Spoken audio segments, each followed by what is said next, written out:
Thank you very much. I'd like to call the meeting to order and acknowledge that we are in Treaty 1 territory, the home and traditional lands of the Anishinaabe, Ojibwe, Inuit, Cree, and the Dakota peoples, and in the national homeland of the Red River Métis. Our drinking water comes from Shoal Lake 40 First Nation in Treaty 3 territory. I'd like to introduce the panel today on Zoom. Joining us is Brian Carlin and Diane Knight, and myself. I'll be chairing. My name is Mike Caldruglio. From the assessment department this evening, we have Matthew Barakis, and as our administrative personnel, Fran Picotto. To the Zoom participants of the hearing, please note you are placed in the waiting room until your property is called upon. When it is your turn, you will be admitted into the meeting. Kindly follow along on the City of Winnipeg's Border Revision YouTube channel for the hearing process. Once the host admits you into the hearing, please close or mute your YouTube player. You will then be permitted to speak with respect to your property. Once your hearing has concluded, you can leave the meeting. You will hear application for revision of assessment roll in accordance with the Municipal Assessment Act. The matters for which revision is requested have been described in each application, and we will limit discussion to those matters. Statements that are made at this hearing are sworn testimony, and anyone speaking to the matters must be sworn in. Be advised that comparisons of assessments of properties are not considered evidence of market value by the Board of Revision. The Board of Revision is appointed annually by council and is independent of it and the city administration. It makes its decisions on the basis of the evidence provided at this hearing and issues a written order that will be mailed to all parties as soon as possible.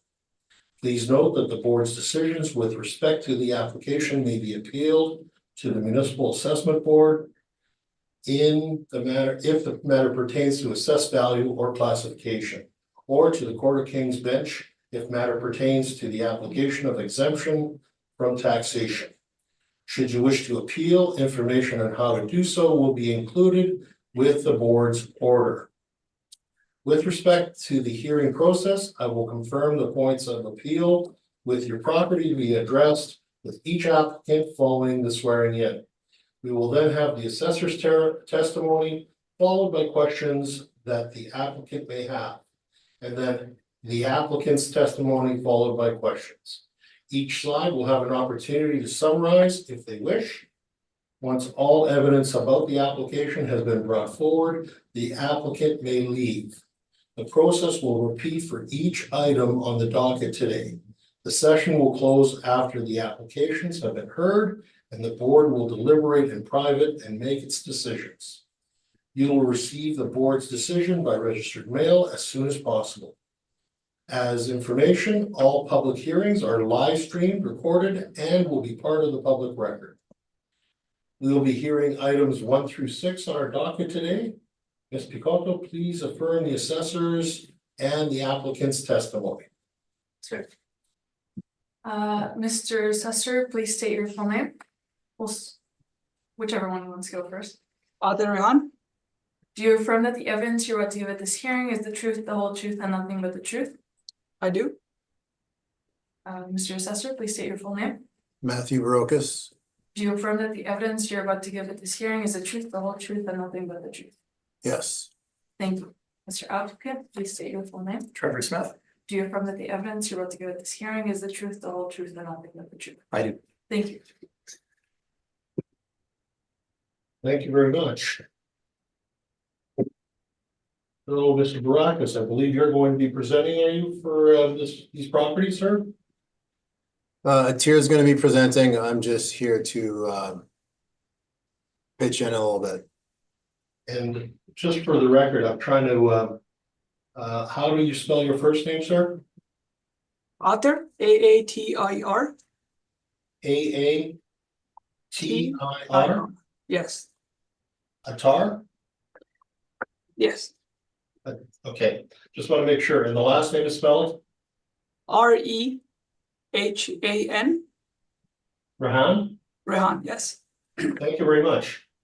Please walk us through your presentation right now, please. So the first property on docket is 351 Springfield Road. The file number is 242860. The roll number is 04000985500. The address again is 351 Springfield Road. It is assessed at $1,477,000. Its classification is 2-0. And the building, there is one building, 2 stories, built in 1970. It has 14 suites with 14 outdoor parking. So for this property, we would like to make a recommendation to reduce the assessment to $1,245,000. The calculation can be found on page 5 of this presentation.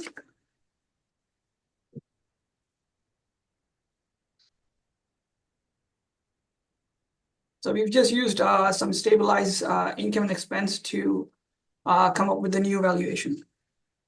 Okay, and your number there is 1,245,000. Yes, sir.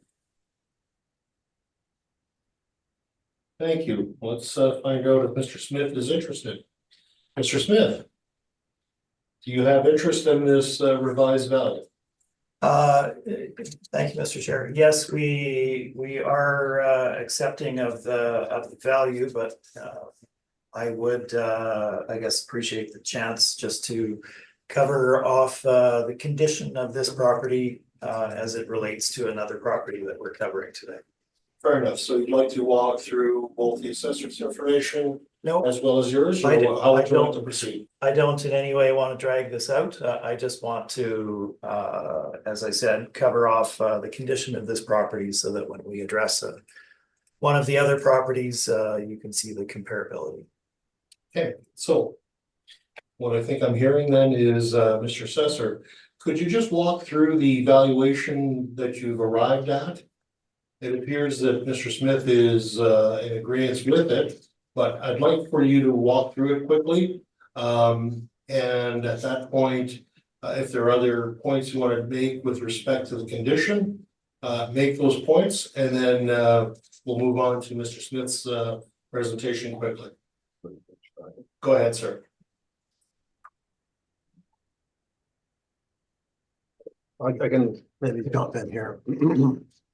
So we did a 3-year stabilized historical review of the income and expenses. You'll notice that 2019 and 2020 are missing. They weren't submitted to the city. So basically we use the most recent income and then we stabilize the expenses. You can see in the column on the far right notes how we stabilized each column. And then we arrived at a net operating of $59,756.34 using the modeled cap of 4.8. That generates our calculated recommendation of $1,245,000 rounded. All right. Recommendation was based on the income and expenses that were submitted to the department, which are at the end of our brief. That's our presentation. Thank you. Thank you very much.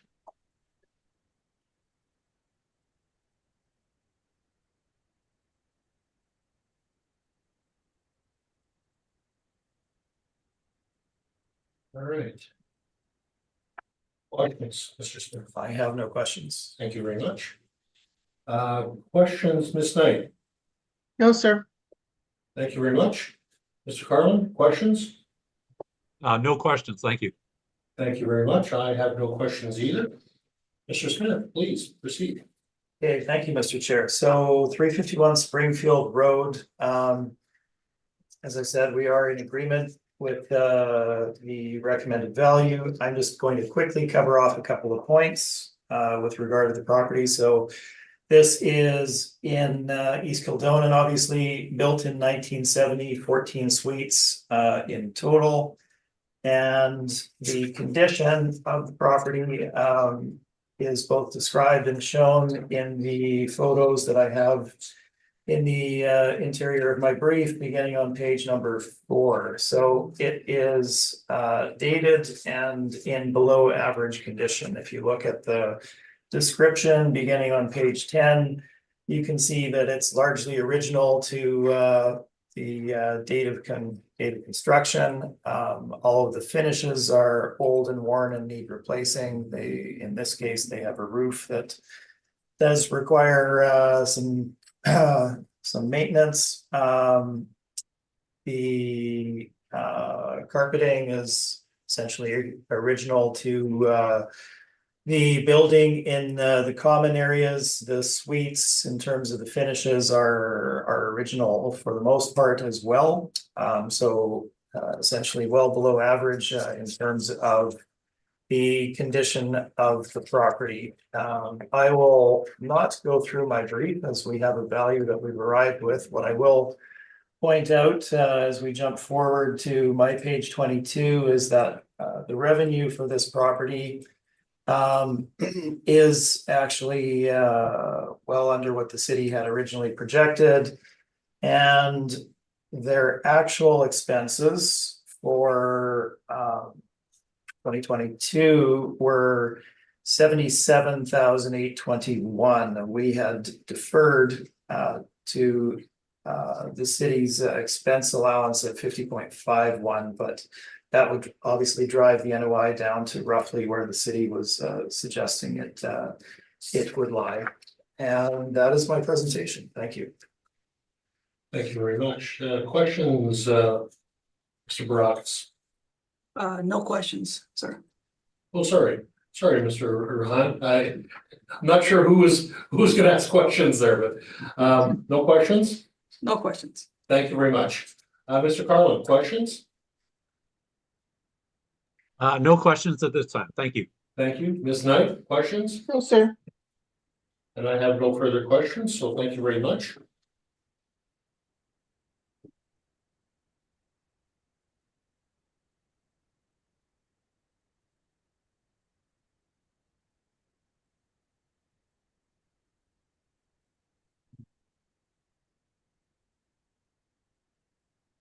So we're moving on to address 1607 Henderson Highway. Mr. Rohan, would you please walk us through your presentation at this time?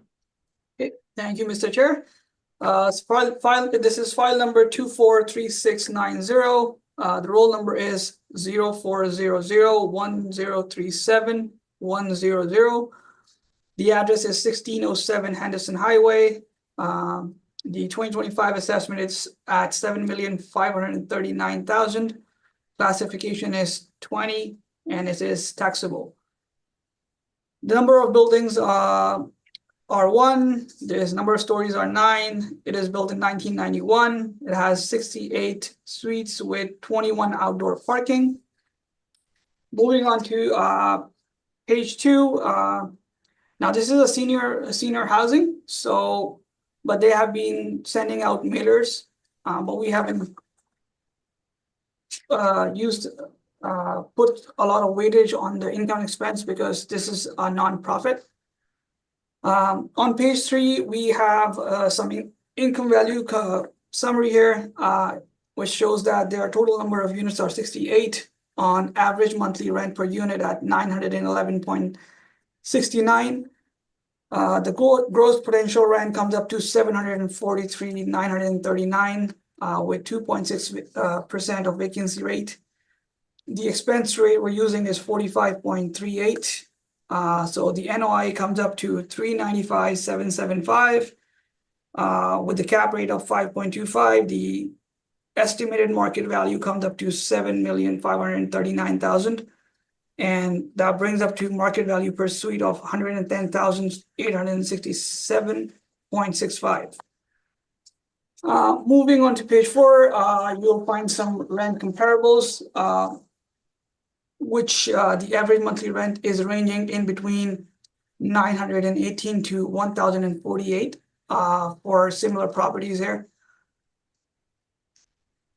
And then on page 5, we have some CMHC report average workouts with NCA calculations, the area of construction, and structure size. So as we can see on page 6, our model rent is 83% of the market, so which is lower. On page 7, we have some capitalization rate evidence. Now these are some sample of actual sales that took place during the reference period. The purpose of showing these individual capitalization rate is to illustrate the accuracy of the model and substantiate the model derived capitalization rate, and they are not meant to be comparable specific to the subject property. On page 8, there are some capitalization rates table. Page 9 had some SERPs. Page 10 onwards, you find some photos from the exterior of the building. And page 12, there's just an snapshot of a website. And page 13, there is a income statement just to show the actual net income of the property. And we would like to recommend to maintain the current assessment of $7,539,000 for the property. Thank you. All right, thank you very much. Questions, Mr. Smith? Yes, thank you, Mr. Chair. I do have a couple. For all of the properties here today, given the workload at the assessment department, is it fair to say you haven't had opportunity to inspect any of the properties we have before us today? No, we have not inspected those properties. Okay. And the subject property, so we have 68 units and all of them are 1-bedroom units. Is that a typical situation? It depends. Since this is a senior housing, I wouldn't say it's like a typical situation, but if it's a senior housing, then it's kind of very common too, at times. So designed for that purpose then, essentially. I mean, you can say that, but this is not the highest and best used for the property. At City, we kind of value the property at highest and best use. Okay. And looking at, sorry, just to follow up on that. So you're suggesting that the current use is not the highest and best use? Sure. Yeah, it's what it is it's got a restricted tenant pool to pull from. So it's not open to everybody. So anyone buying this looking to maximize their profit isn't gonna restrict the tenant pool to people of a certain age. That's why we're not looking at the actual income in place. And we're treating it what an investor looking to maximize their NOI, how they would run it.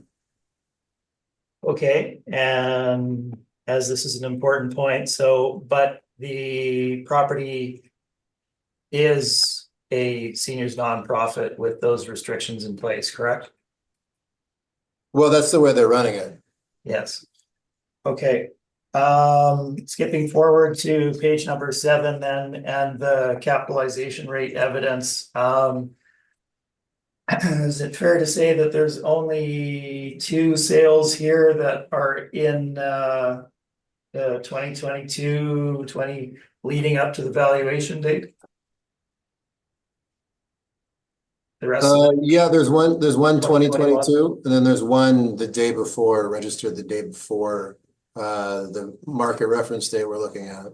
Right, so what I'm suggesting is the rest of them are all 2021 and prior, correct? Yeah, I went through all the sales that we had and I sorted through the ones that had 3 years of income to review and stabilize, and I kicked out the ones that were associated or had gaps in their data. So even though the list of sales is pretty big, the list gets pretty short once you kind of apply the criteria it would take for us to put weight on it for analysis. Okay, those are all of my questions. Thank you. Thank you, Mr. Smith. Questions, Ms. Knight? No, sir. Thank you very much. Mr. Carlin, questions? No, not at this time. Thank you. And I have no questions. Mr. Smith, would you like to walk through your presentation? Thank you, Mr. Chair. So subject property we're looking at is 1607 Henderson Highway. It is a 55 plus nonprofit seniors housing facility. So it was designed with seniors in mind.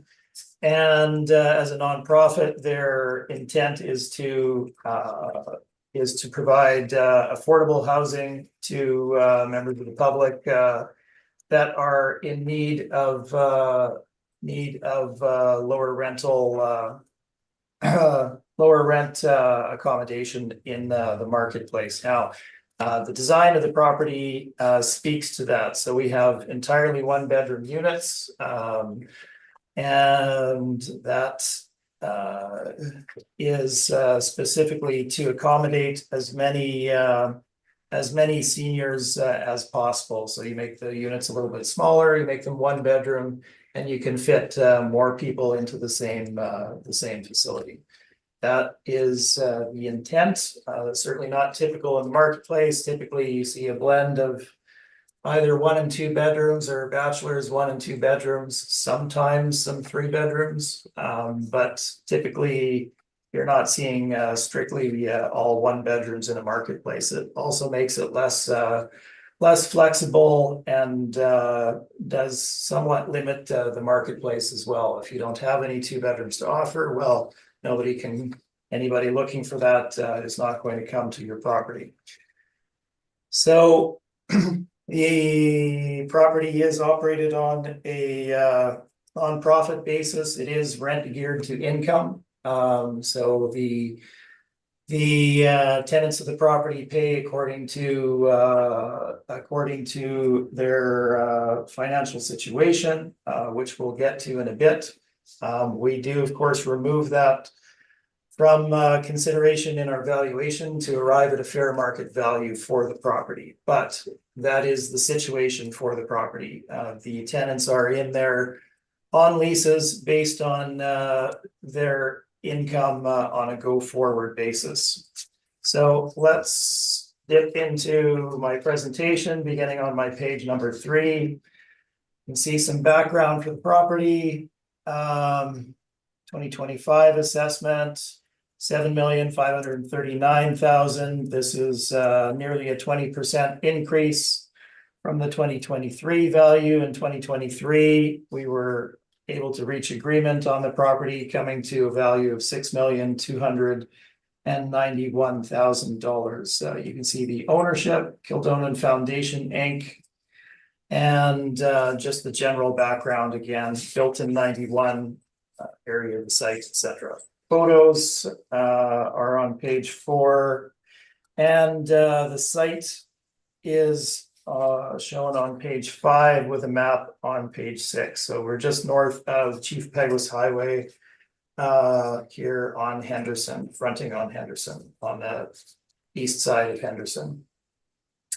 So let's get into the valuation. Looking at my page number 8, this is information taken directly from the income and expense submitted to the city. So as of year-end 2023, which is their year-end, which is, I believe, March 31st of 2023, the rental revenue that they collected was $446,396. Now, that's, again, rent geared to income, and we cannot use that in order to arrive at a fair market value for the property. But that is the revenue that they actually collect for the property. If we look at the averages for the area, well, they would typically exceed what you would draw for the subject property as well, based on size, condition, etc. of the subject property. The CMHC rental market report is there for you to see. However, in this case, we do believe that the city's estimate of $912 per suite per month was a fair reflection of market value, and we've deferred to their income in this case, rather. Let's skip forward into the expenses for the subject property. The vacancy, we're not in disagreement over vacancy. And we have used the same 2.6% vacancy that the city has, pardon me, not 3.2%. That was meant to be adjusted on my page 11. It is actually 2.6%, as you can see in my summary page on page 17. The expenses. So when we have a nonprofit property, typically you have either below market average income, and typically sometimes higher than market average expenses, or higher than is typical. So if we look at my page number 12, this is borne out. You can see the 21, 2022, and 2023 expenses as submitted to the city, ranging from $373,000 to $441,000 plus dollars. So this is taking out all non-operating expenses, nothing that doesn't relate to actually operating of the property. These are the true expenses for the property. Now, we can't take these and use them in our valuation because of the size, because of the value of the expenses exceeds what you would typically see in the marketplace. That being said, those are the actual expenses. So in order to arrive at a fair market value, we've again deferred to the city of Winnipeg's expense allowance of 45.38%. Now, this produces an expense allowance of $328,822. What I will again direct you to notice is that the actual expenses, operating expenses, $441,000, $443,000, etc. So very significant difference, $120,000 difference essentially. We're ignoring that, not using it, but that expense is actually there. So let's move forward to capitalization rate. And at least two of you have heard this from me previously, I'm sure. But I will run through this quickly once, and Mr. Chair, if my comments on this can carry forward to the other properties that it's appropriate to carry forward to. Would be for the time of expediting things along. Absolutely. Absolutely. So to start with, let's just set the stage a bit, I guess. So let's assume we have two properties that are identical. They're located side by side, built in the same year, same number of suites. Everything is identical about the two properties. One property is a standard market apartment, and the other property is a nonprofit seniors housing or nonprofit rent geared to income facility. Now, if you're an investor looking to acquire a property on the market, how would you address this? You would look at the differences between the property and how they would impact your investment. So if you're acquiring the standard market apartment, it's pretty straightforward. you look at the revenue, you look at what it will produce, you look at how you can finance it, and you make the acquisition, and this produces your cap rate, and obviously you have a return that you're expecting on that. You look then at the nonprofit facility immediately next door. Well, completely different story. You have residents that have valid leases where they're paying on a rent geared to income basis. They have the legal right to remain in those suites under that basis. Residential tenancies is not going to allow you to evict those tenants or change the terms of what they're paying, so they can continue on that basis. You also have the expense side of the ledger, where typically, and in this case certainly, the expenses are somewhat higher than you find in the typical market apartment. So your expectation of going in and immediately having a market apartment are not there. So there's an incredible amount of risk in terms of acquiring that property over acquiring a standard market apartment that you would necessarily take into account in the amount that you would pay for that property and what the resultant capitalization rate would be based on that purchase price. That's kind of the nuts and bolts of it. I will quickly run through my text on page 13 so that you know that this isn't just me that's stating this. This is standard appraisal theory. We look at page number 13, determining market value for affordable housing properties for assessment purposes is difficult, as the properties do not typically transact in the market. Therefore, there are no directly comparable sales to utilize in determining market value. Additionally, social affordable housing properties cannot legitimately be directly compared to standard market apartment transactions, as social housing properties have considerable restrictions and burdens that are not present for market apartments. Rental income restrictions, rental market restrictions, that being a smaller pool of potential tenants, additional operating expenses, as we've shown, physical condition, and then disposition restrictions on the ownership of the property as well as other factors can negatively impact the market value of a social housing property. I then quote an expert in the field, Mr. Richard Polton, an accredited commercial appraiser from the United States, in his book, Valuation and Market Studies for Affordable Housing. Developing a market-derived cap rate for an income-restricted property begins with an analysis of the available rates for similar unrestricted properties. Then these rates are adjusted based on the risk factors that an investor would consider in developing a cap rate. The result is a cap rate based on market forces and associated risks. In the final analysis, property tax assessment must take into account the public purpose of the project, the overall benefits and burdens, and the restricted nature of the operating rents. So I will point out that this is theory, not related to the location of where this particular appraiser is from.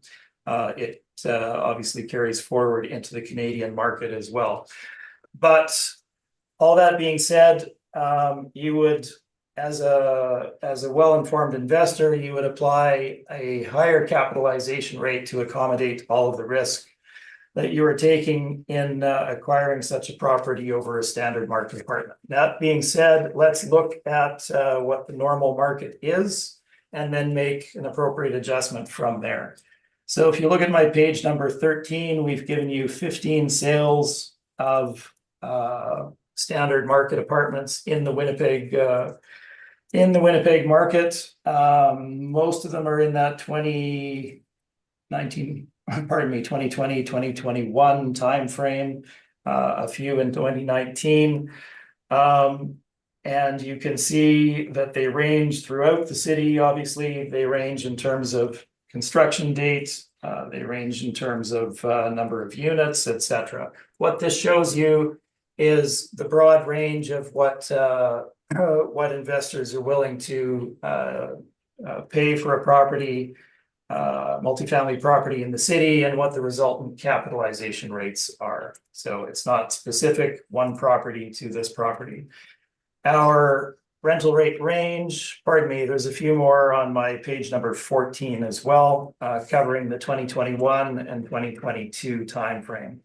So I won't run through these in any detail, but if you look at the spread, you're essentially looking at a range of 4.6 on the low end to a high of 7.9%. 4.6 being for a very small property, small number of units, which do tend to drive higher cap rates. And the general range, if you take a closer look, is a low of generally 5% up to that 5.75, 6 in some cases range. So kind of a 5.75, 5 to 6% range. That's what the market is telling us. Now, let's skip forward to the main commercial brokerages in the marketplace. Obviously, it's their business to sell investment properties, and they have a good handle on what market investors are willing to pay for these types of assets. We look at Colliers International. I've provided their Canada cap rate report detail from 2018, 2020, and 2023. So the last 3 cycles. If you look at the detail from that, you can see it remains relatively stable from 5 to 6% in 2018, 5 to 6% in 2020. And then in 2023, they had originally stated 5 to 6% as well. What I will point out, and I didn't have time to include in this, is that they've since revised the 2023 to 5.5 to 6.5% in a correction that they issued after the fact. So that is the Colliers information. If you skip forward to page 16, we have Cushman and Wakefield, also one of the major commercial brokerages, both in Canada and across the world. So if we look at their 2023 Q1 report, they are stating cap rates for high-rise apartments between 4.75 to 5.5%. Interesting for Cushman Wakefield. And then for low rises, 5 to 5.75%. Now, that's what the market is telling us. I will point out that Colliers does significantly more business in the multifamily area than Cushman Wakefield does, if we're looking at the gap in the cap rates applied. Looking at the appropriate cap rate for the subject property, as I've stated, it is a nonprofit. It is rent geared to income. Those tenants do have the legal right to remain in their suites on a go-forward basis under the terms that they signed on for under residential tenancies branch. And that is certainly a significant factor in that you're not going to immediately be able to buy and convert this to a standard market apartment. So no matter what the net operating income that you arrive at, you do need to take into account this risk in the selection of the capitalization rate. So the typical range, as I stated, that we're seeing is 5 to 5.75, 5 to 6% in terms of market transactions and the major brokerages. I have gone to the upper end of the range, but not beyond, conservatively selecting a cap rate of 6% to value the subject property. So if you look at my summary page on page number 17, you can see the valuation summary of our value adjacent to the city of Winnipeg's value for 2025 and 2023. So we are in agreement ultimately with the NOI. I've gone through all of the differences, so you can please take that into account when you're making your ultimate decision. Expenses are higher, revenue is actually lower. And we have applied the cap rate of 6%. So this gives us a market value of $6,596,000. This is above the 2023 agreement that was signed. And the addenda materials simply include the income and expense for the subject property. I'm happy to answer any questions you might have. Thank you very much, Mr. Smith. Mr. Rahan, do you have questions for Mr. Smith at this point? Yes, Mr. Chair, I have a few questions, please. Go ahead, please. Hi, Mr. Smith. So just questions is, this property was subsidized 541,000? Correct. Is that correct? Is that correct? I'm sorry, your question Uh, was? Sorry, was this property subsidized $541,000? Is that Well, correct? I couldn't tell you the exact figure. I'm sure it's there in the addenda materials. So if you're reading from what I have submitted, then I will take your word for it. Yes, and as I've stated, they operate on a rent geared to income basis. So they naturally need to receive subsidy in order to operate on a break-even level. So yes, they do receive a subsidy. Okay, thank you. And so in your opinion, is this property currently being operated in a highest and best use manner?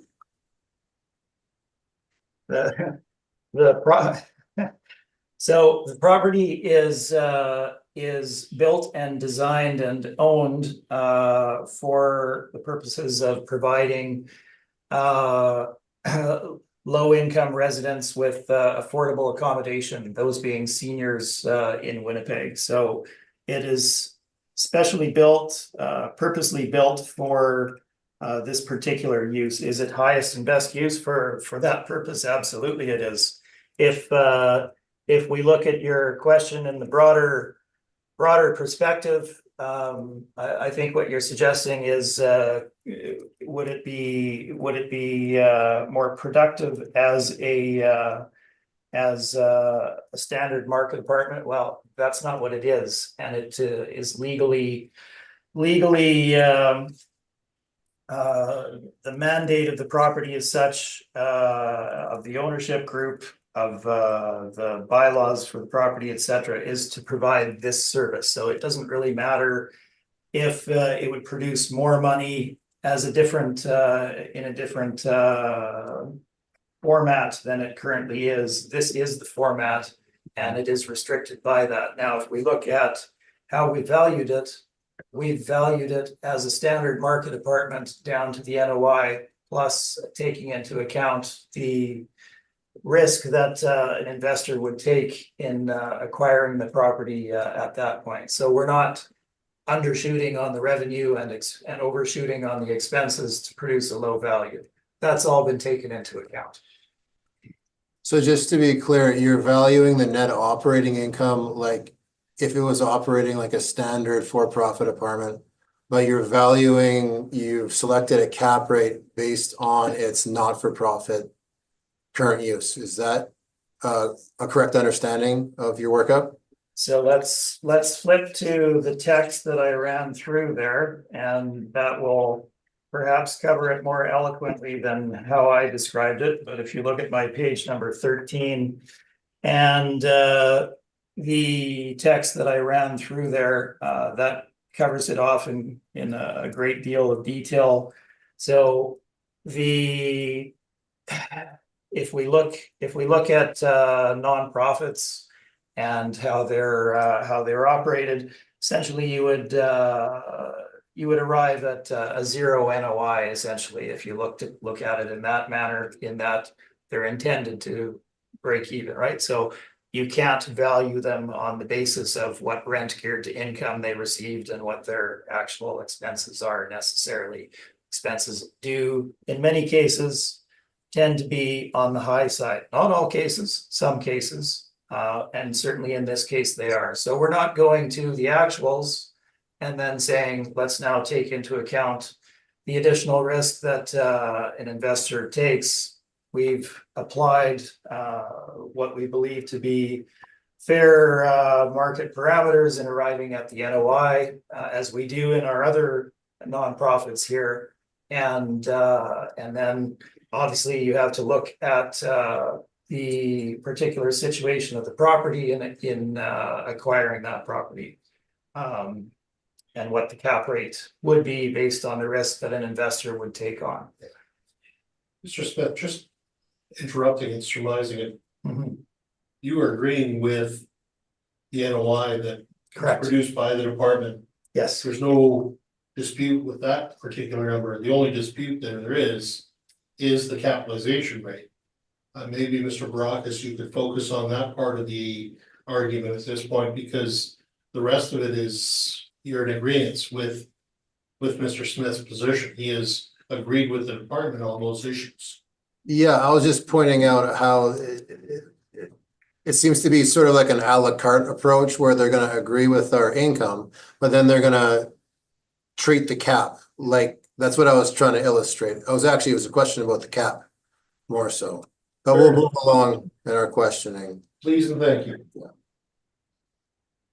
So, Mr. Smith, would you agree that from your capitalization study on page 13,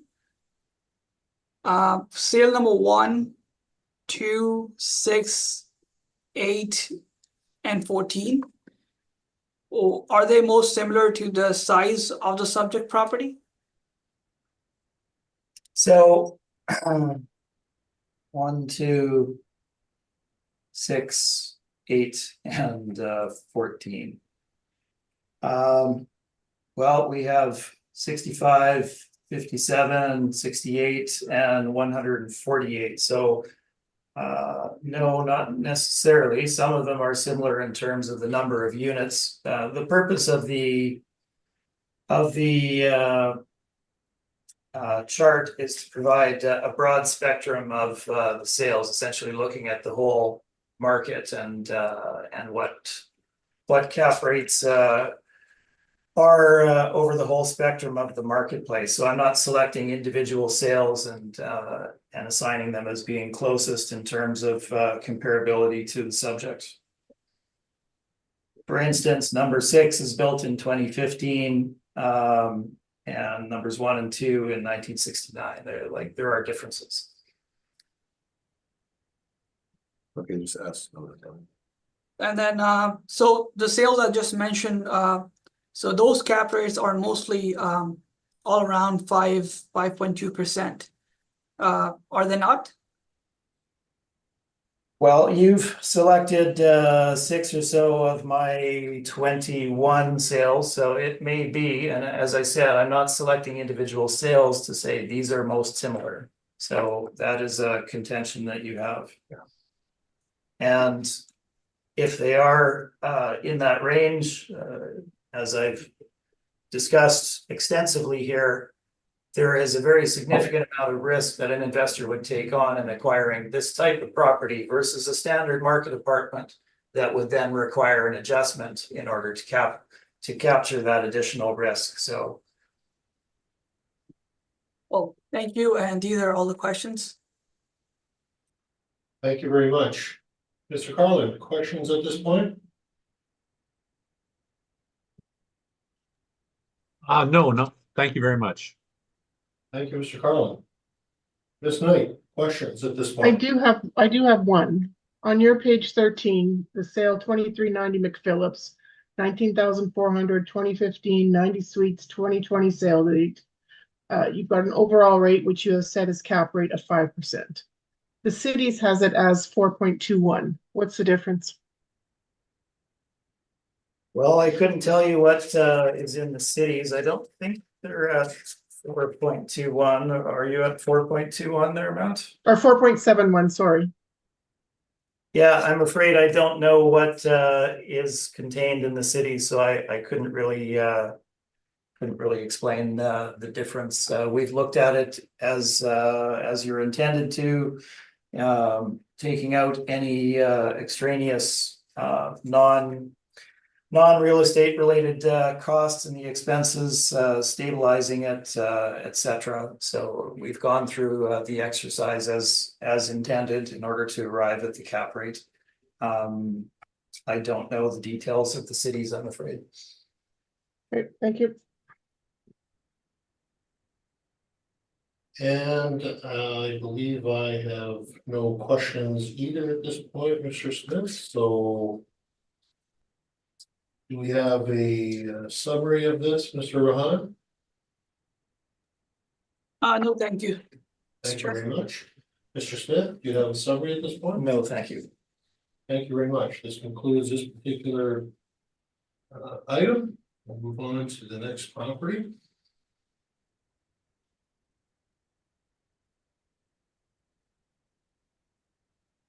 Mr. Rahan, this would be 1183 Henderson Highway. Yes, Would you Mr. like to Chair. walk us through your presentation at this point? Thank you. So file number is 242862. The roll number for the property is 040000085500. The address is 1183 Henderson Highway. The 2025 assessment is at 1,449,000. It is classified as 20 and liability is taxable. It has a one building, 2-story, built in 1971 with 12 suites and 12 outdoor parking. Moving on to page 2, there's some history of income and expense mailer for the property. As you can see, there is 2020, 2021 are missing.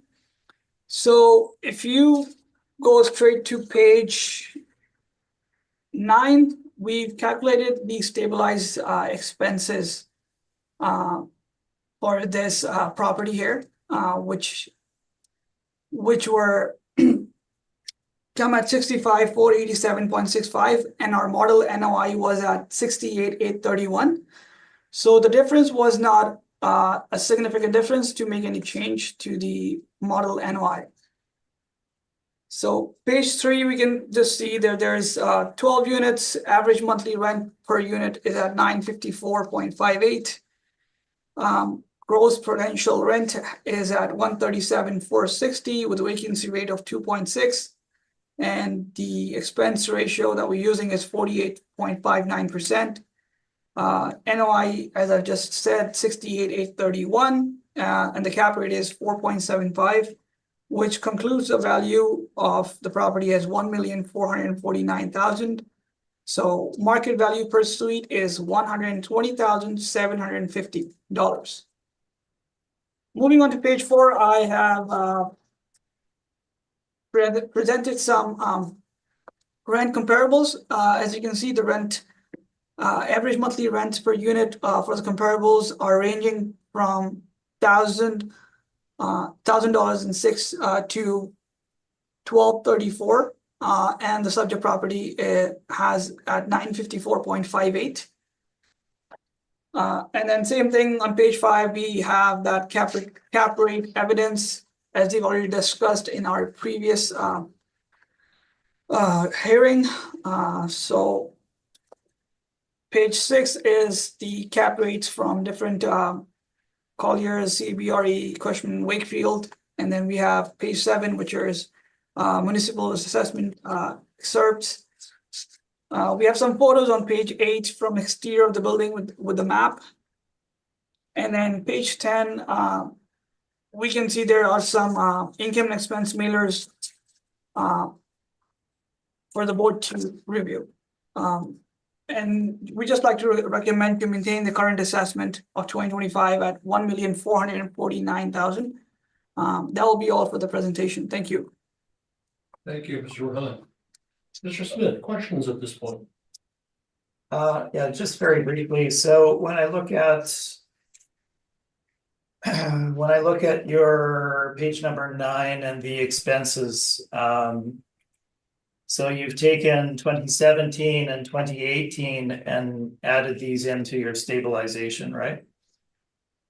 That's correct.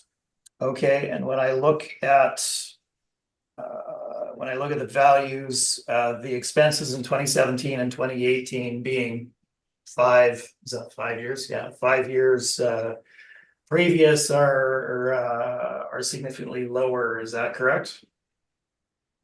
I mean, yeah, expenses fluctuate, so we want to capture them over a bigger time frame. So I agree with you in that expenses do fluctuate. Do they not typically in general rise over time? They can, yes. Okay, those are all of my questions. Thank you. Thank you very much. Ms. Knight, questions at this point? No, sir. Mr. Carlin, questions of the assessor? No questions. Thank you. Thank you very much, and I have no questions. Actually, just an observation, I guess. Just pardon me while I re-inquire, just a moment. On page 4, where you've produced the rent, comparable rent table, it appears that this building, even though it's similarly vintaged in age, would you say that the area per unit is pretty much the smallest of the grouping? Yes? Yes, it is among the comparables. It has a 900 square feet area. Would It's the lowest. would that be attributed then to the lower rent at this point? Yes, it does, but as we can see, comp 2 and comparable 4 are also very close. They're not a big difference. Comp 2 is 925 square feet, and the average monthly rent is 1,006 for that one. So being that, I would say there are more comparables, so it's similar. Okay. It's not apples to apples, but it has that similarity. Best you can find in the marketplace, I guess, is the answer at the end of the day. That's true, yes. The best I could Those are find. my questions. Thank you. Thank you. Mr. Smith, would you like to walk through your presentation at this point, please? Yes, thank you, Mr. Chair. So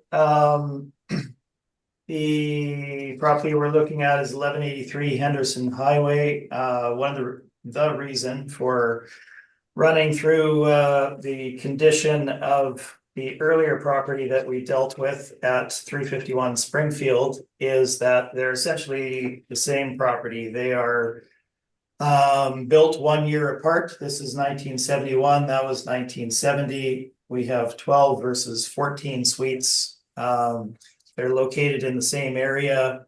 They are owned by the same owner and operated in the same manner and are in essentially the same condition. So that is what I was trying to get across with regard to discussion of the earlier condition of the property in relation to the one that we're now dealing with. So the 1183 Henderson Highway, built in 71, 12 total units. And we can get into the valuation, or rather the condition of the property, beginning on my page number 4 with the photos. Now, if you look at this versus the Springfield property, you can see they're both of the same vintage. They both have largely original build outs, windows, hallway carpeting, kitchen cabinetry and flooring, bathrooms, etc. So the properties are essentially the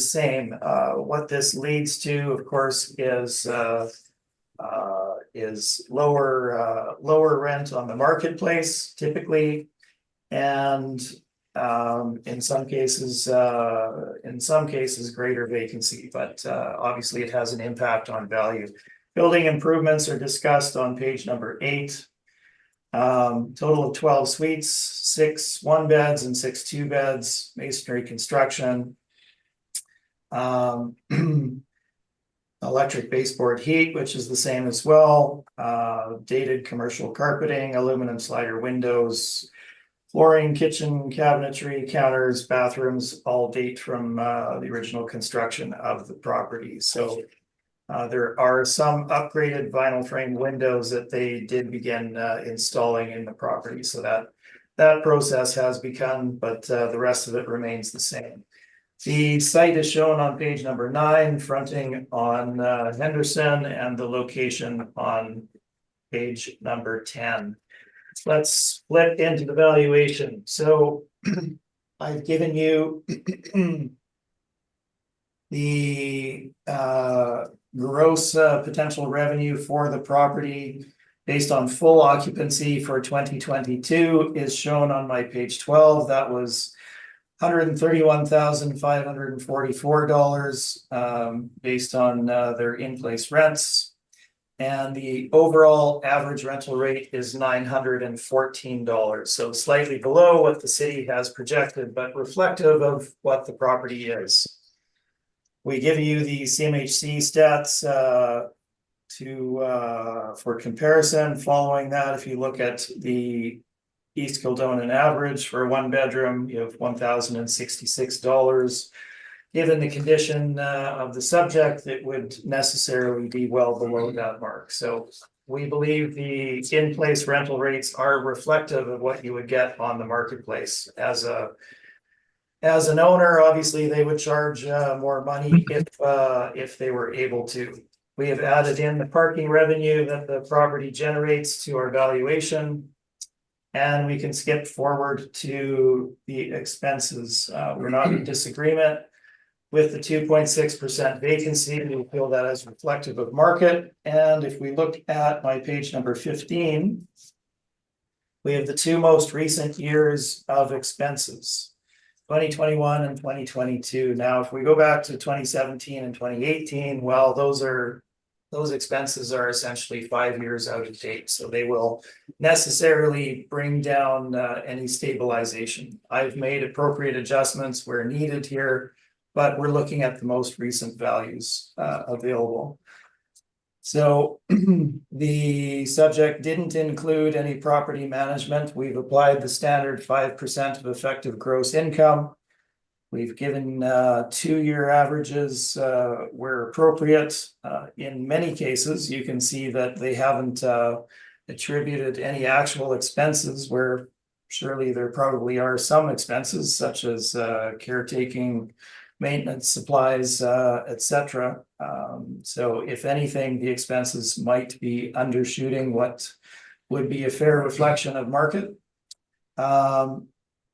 Waste and snow removal, for instance, well, you can't not have waste and snow removal. So we've provided an estimate based on the size of the property and our market knowledge. We've also looked at the R&M. Obviously, 2022 is quite a significant amount at $30,000. We felt this was above market. So we've applied a $1,600 per unit repair and maintenance budget. This is certainly within the market norms, towards the upper end of the market norms. You've seen the condition of the property. It will have more R&M than you will typically find. The $20,400 estimate falls below the 2021 actuals as well. So our stabilized expenses are $67,078. Skip forward to capitalization rate. So if we look at our chart here, we have a standard market apartment. It is in below average condition, has below average rents, would need significant investment to change that. Let's look at the market transactions. I present the most recent ones in this chart here, 2021 through 2022. And you can again see that for the most part, they are in that 5% up to 5.8, 5.9% range, with a few ever so slightly under that for some of the smaller properties. And our information from the major brokerages remains the same. They're typically saying 5 to 6%, 5 to 5.75% for low rises. The subject property has some challenges, obviously, and would require investment. We've used a cap rate of 5.5% in our valuation.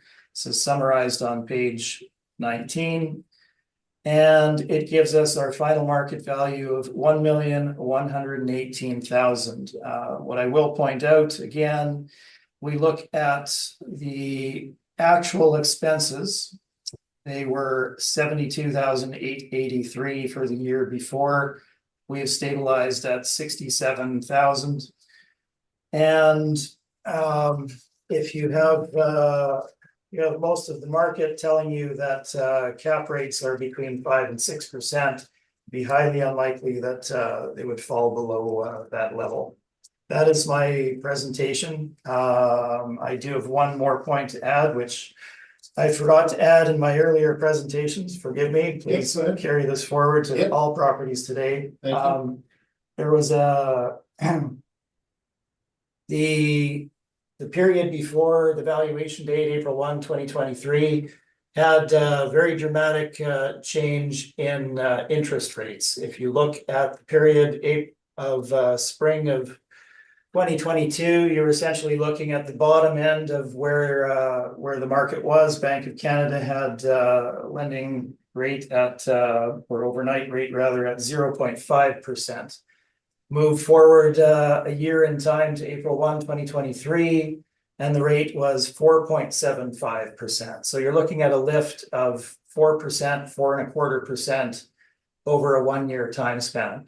This has obviously a direct impact on mortgage lending rates. They're going to go up dramatically. Your return that you can expect if you were to buy at the rates available as of the valuation date would go down dramatically based on the same information. So you'd be willing to pay less on the market, which obviously is a higher capitalization rate. They're directly correlated. There's no question about it. So as of the valuation date, you're looking at a 4% increase in rates.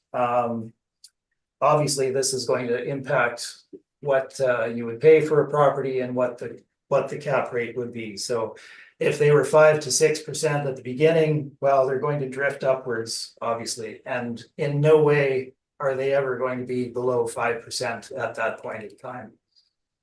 That is my presentation. Thank you. Thank you, Mr. Smith. Questions, Mr. Rahan? Yes, Mr. Chair, just a few questions to the applicant, please. Thank you. Go ahead. Sure. Hi, I would like to, can we move to the page 15, please?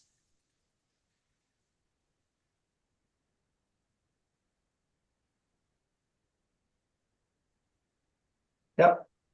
So, my question would be like, wouldn't the analysis or larger time horizon give stabilized expenses?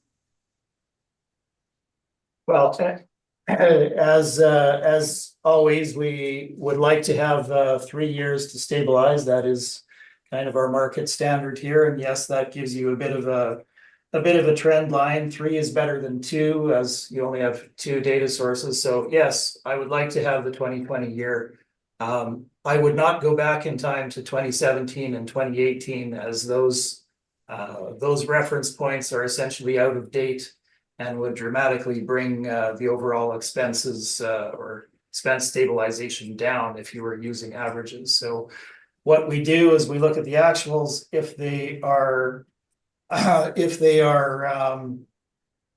above what market would be what typical market would be. We make the appropriate adjustments as we did for R&M and for property management. The other thing I would point out is that there's quite a number of data points here where they haven't actually included the expense amount. So as I've said, we're probably underestimating what the actual expenses are because we have no maintenance supplies, we have no caretaker wage, we have no security, et cetera, et cetera. Thank you. And another question would be, based on the condition that you mentioned for the property here, would this property be a good candidate for renovation? It doesn't matter if it would be a good candidate for renovation, it's in the state that it is. Thank you. That'll are all the questions. Thank you very much. Mr. Carlin, questions? No, Carl, no questions. Thank you. Thank you very much. Ms. Knight, questions? So why was it again you only used 2 years worth of expenses and not 3? We didn't have the 2020 year because I believe it wasn't filed with the city. Thank you. Thank you very much. And just to that question, I'm just the 17 and the 18 years that were shown in expenses on the assessor's side, they mirror pretty closely what was done in 2021. Suggesting that it seems that that was kind of like the pocket that they were in for that particular property. Would that be a fair statement to make?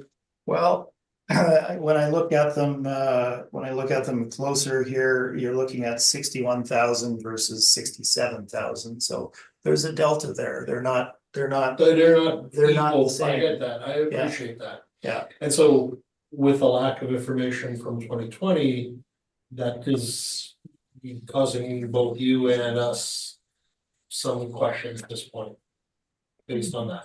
A little bit, yes. Now, if we want to do comparison, when I look at the 2020 as reported, we have 56,238 for That's the 2021 versus the city's 67,678. So I don't really know where those figures necessarily come from. Okay.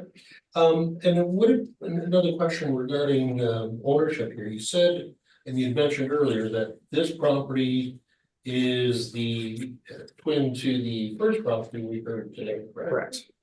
Other than the fact that this is 2 units smaller. It is slightly smaller, yes. Fair enough. Is it possible that the owner may do expenses in a different fashion overall as opposed to individual for the units for each building? No, they are done for each individual building. They are broken out. It's a different numbered company, but the same ownership. Fair enough. Yeah.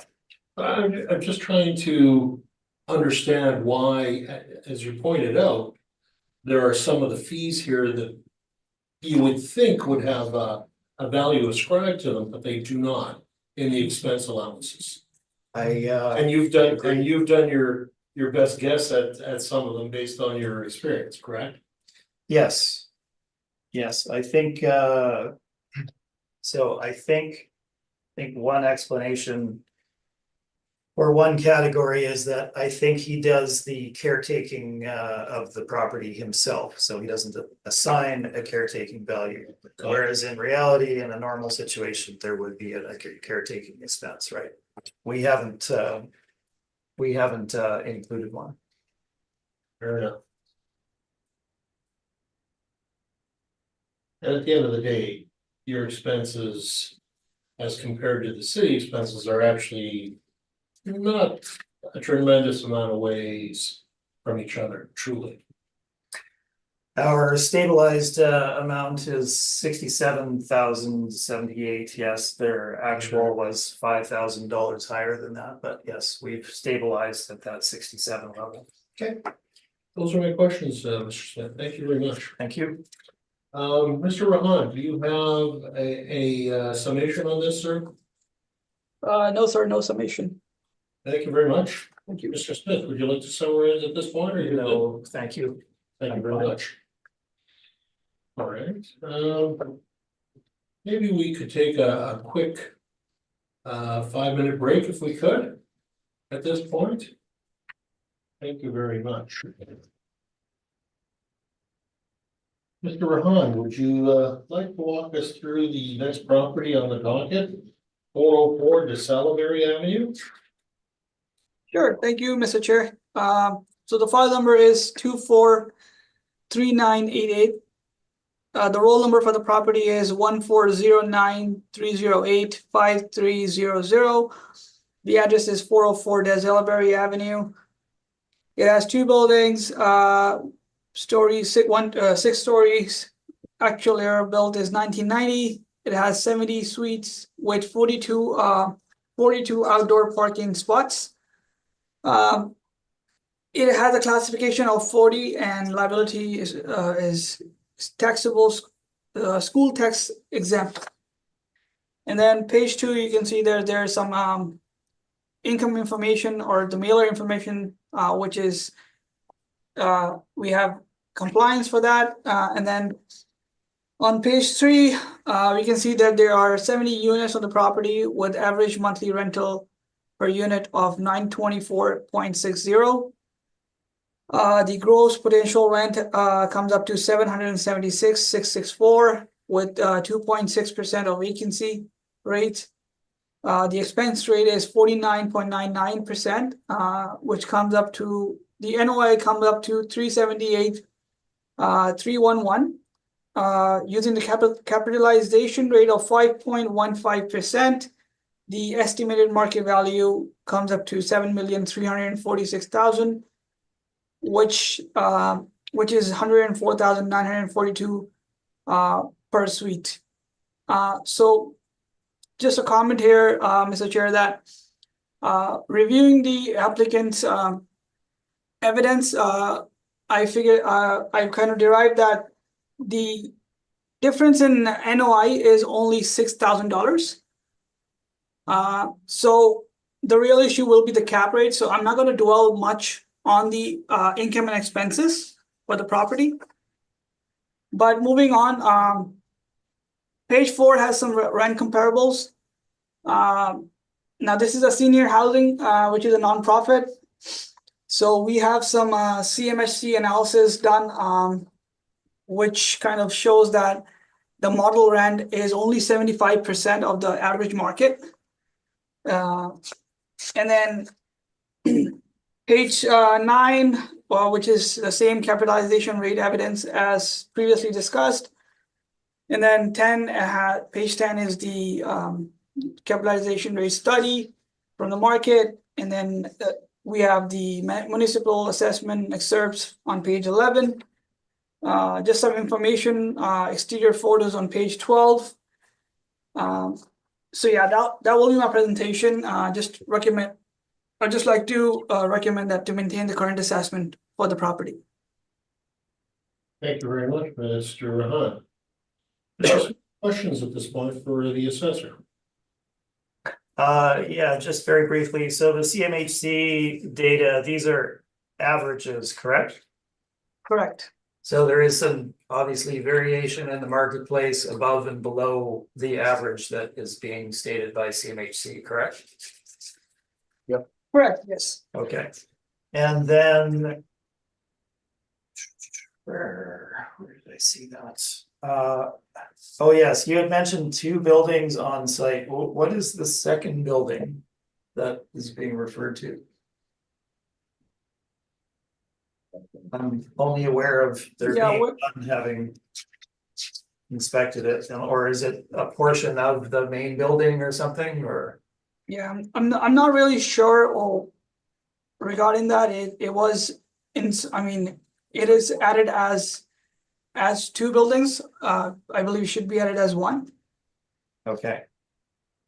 And then my last question, on your first page there, so the owner of the property is the city of Winnipeg, correct? Yes. Okay. Those are all of my questions, thank you. Thank you, Mr. Smith. Ms. Knight, do you have questions for the assessor at this point? So all we're talking really about is cap rate here? Correct, because there's not a much difference in the NOI of the applicant and our workup, so it's pretty similar. And this building was built in 1990, is that correct? Correct. Okay, good, thank you. Thank you very much. Ms. Carlin, questions? No, that's good. Thank you. Thank you very much. And this one has a mix of 1-bedroom and 2-bedroom units.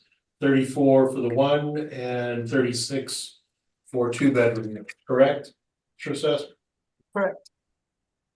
Okay.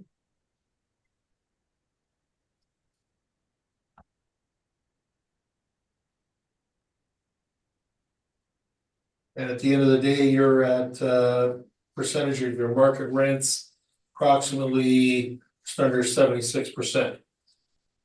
Yes. All right, thank you very much. Those are my questions. Mr. Smith, would you like to walk us through your presentation? Yes, thank you, Mr. Chair. So I'll just make one correction, and this is the actual amounts. The suite count is 70 in total, but there are 41 bedrooms and 32 bedrooms, and this is borne out in the income and expense statements submitted from the lessee to the city over time. It hasn't changed. It's always been that way. So just let me hear that again. 40 for the 2-bedroom? 40 for the 1 bed. Oh, sorry, 1. 30 for the 2 beds. Okay. So that's, I just wanted to make that correction to start with, I guess. So 404 DeSalleberry Avenue, the subject property is a nonprofit. It is a nonprofit seniors cooperative housing facility. Built in 1990, as already stated. And I've given you the suite mix for the property. If you look at my page number 3, there's some further background for you. And you can see the history of the assessment for the property. 2023 reduced from 6.5 to just over 6. 2020 from 5.9 to 5.6. And you can see that our value is $6,201,000 for 2025. The 2025 assessment is an over 21% increase in value from the 2023 assessment.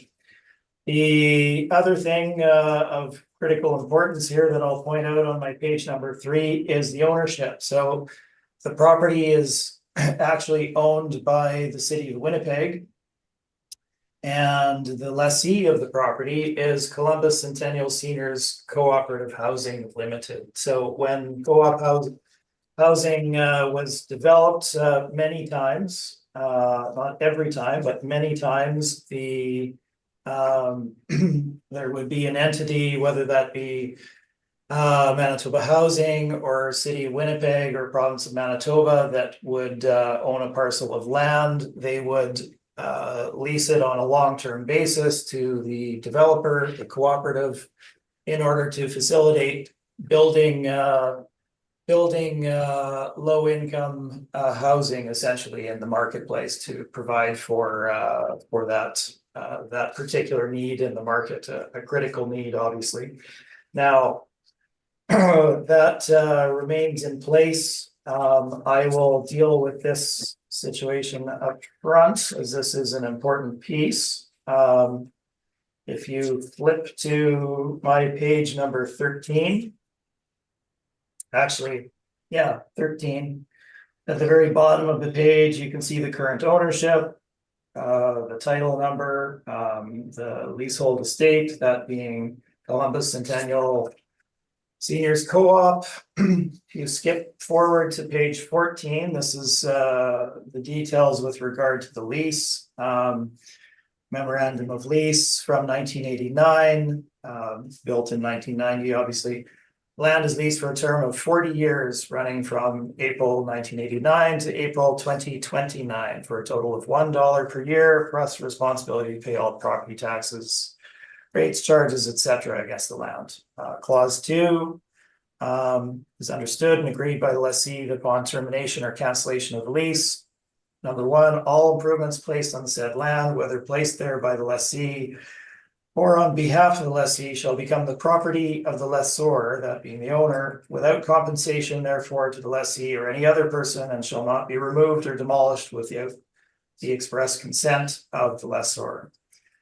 Number 2, lessee shall remove at its own expense all its personal property from the said land and leave the same in a condition satisfactory to the lessor. So at the end of the lease, the property under the terms of the lease reverts back to the ownership or property, and development on the property revert fully back to the city of Winnipeg without compensation under the terms of the lease. Now, is this necessarily what's going to happen? Well, that remains to be seen. They haven't renegotiated the lease. They may have a different use they need, but typically, if the need is still there, they may extend the lease. They may charge a fee for the lease. There's any number of complications that could come up. What also goes along with this is the uncertainty of what happens at the end of that lease, which we'll get into when we discuss cap rate. Looking at how this impacts valuation in another way, page number 13. Under fee simple ownership, you have what's referred to as the bundle of rights. Fee simple being your greatest level of ownership of the property, outright ownership. So under fee simple ownership, property owner has the following rights: the right to sell an interest, the right to lease an interest, the right to occupy the property, the right to mortgage an interest, and the right to transfer an interest. So that is what a property owner under fee simple ownership has. Now, the property owner in this case is the city of Winnipeg, not the co-op. What the co-op has is a leasehold interest. They have leased the property. They can mortgage the property. They can occupy it, etc. What they can't do is sell the property, and they can't sublease the property. None of those things are available to them. So as an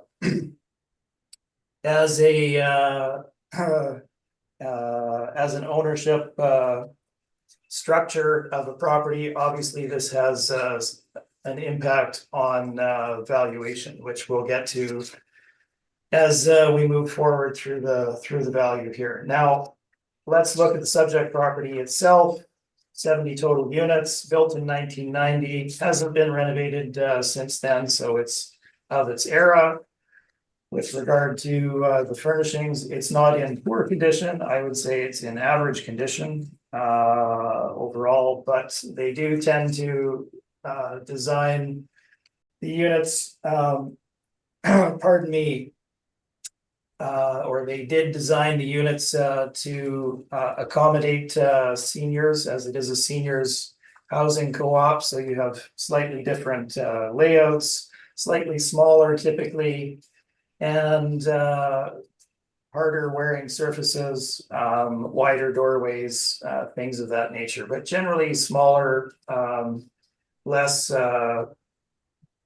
fancy improvements with some adaptation for seniors use. Now, that's not standard market, and essentially our income that we see from the property and that the city has projected are very similar and are reflective of what they would get on the marketplace. So it's not an underestimation of what they would get.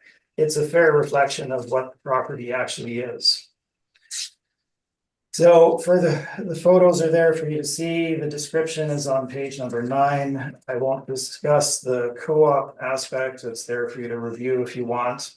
What I will point out, the site is shown on page number 11. And so one might say, oh, well, it has riverfront property. Well, that's great. except when you are on the erosional bank and have significant erosion and have the significant cost that goes along with that. I do not have the figures necessarily, but I know that they have incurred significant expenditure with regard to stabilizing their riverbank on an ongoing basis. So that is one factor that they face where they are. The other thing I will point out very quickly, property location shown on my page number 12. So the Salaberry is essentially just south of Nairn, to the west of, oh God, why am I forgetting the name of the street right now? Archibald, pardon me. In that little nook just south of Nairn there. Now, there's obviously a variety of neighborhoods in the city. This particular neighborhood is somewhat underprivileged in terms of income, in terms of employment, in terms of unemployment, etc. The stats that we show you here are somewhat dated, but you get they have not changed to any significant extent over time. The area hasn't changed. So really what we're conveying is this is what the area is. Higher unemployment, lower income, lower value of dwellings, etc., etc. So needless to say, the revenue that you would generate there for a property would tend to be of a lower level as well. All right. Let's move into valuation. Our revenue essentially comes out even with the city in this case.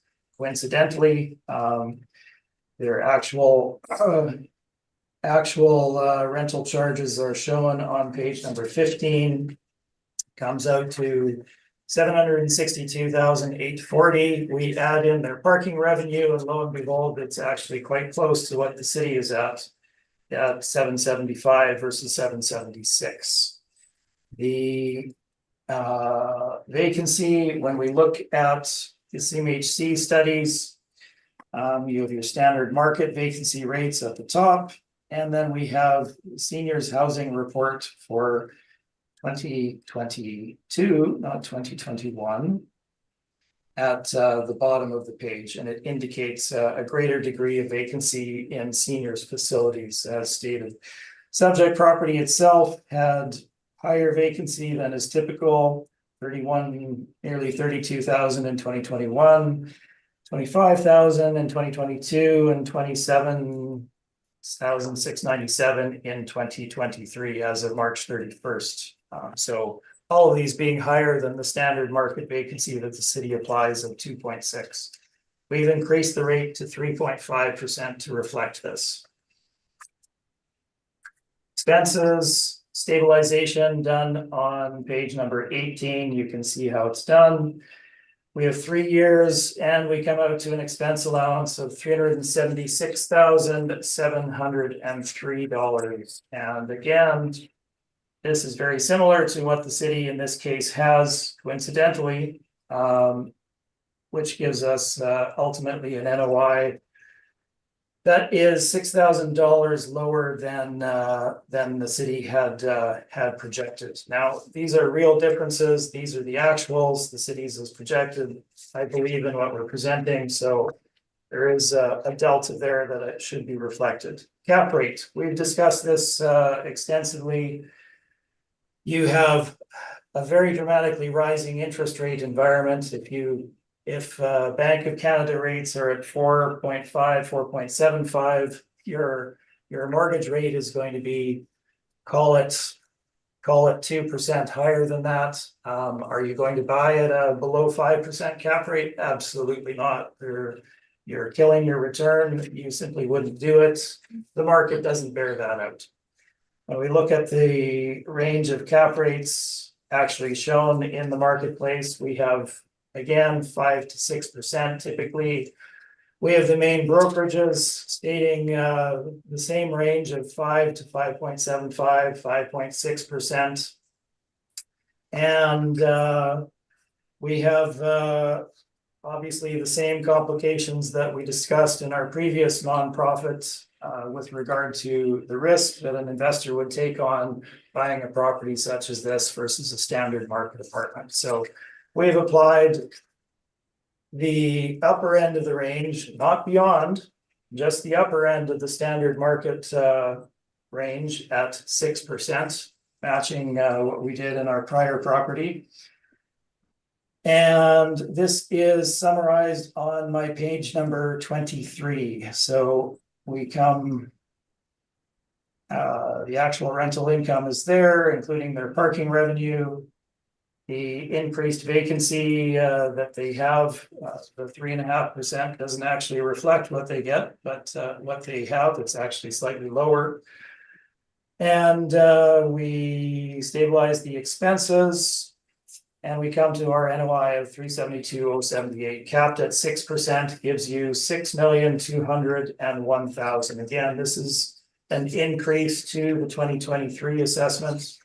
The income and expense information is there in the addenda for you to see, as is the decision from the 2023 assessment beginning on my A-16.